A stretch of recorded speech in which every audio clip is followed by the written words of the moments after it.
Hi guys! So, nakaabot nga tayo sa last na Misa de Gallo, which is nung December 24 ng madaling araw. And I'm so happy. Pero hindi pa ako masyadong magaling that time. Pero I'm happy na nakapagsimba tayo ulit ng Misa de Gallo.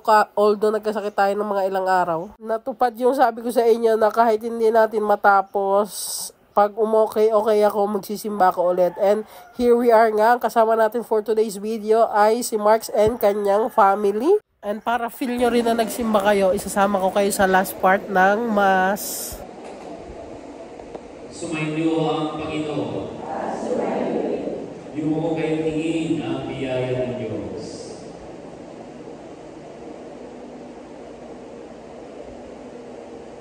Ang makapangyarihan ng Diyos sa mga nagbugtong na anak na parito na noon at hinihintay nating bumalik ngayon ay siya nawang magpapatal sa inyo, pakundangan sa liwanag ng kanyang pagdating at siya rin nawang pupuspos sa inyo sa pagpapala ngayon at magpasawalang hanggan.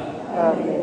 Patatagin naman niya kayo sa pananampalataya, paligayahin sa pag-asa at pakilusing sa pag-ibig na puspos ng sigla ngayon at magpasawalang hanggan. Amen.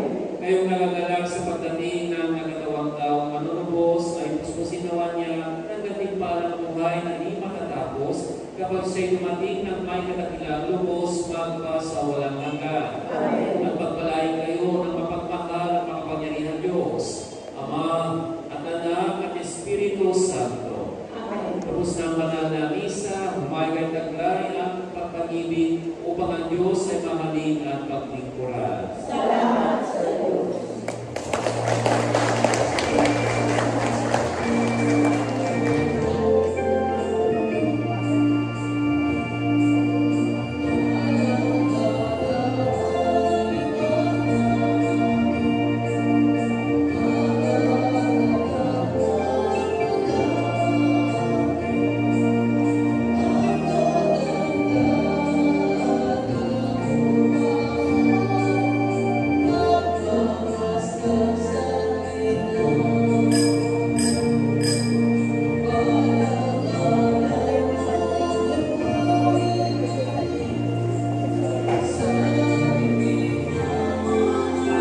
Napaka-memorable ng last na Misa de Gallo na to kasi kami yung nagsindi ng last Advent or yung last candle na sisindihan.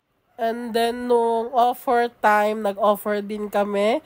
Kaming dalawa ni Mark yung pinakauna yung may dala ng candle. Hindi ko lang na-videohan kasi walang magbibideo kasi nga kami yung nasa unahan.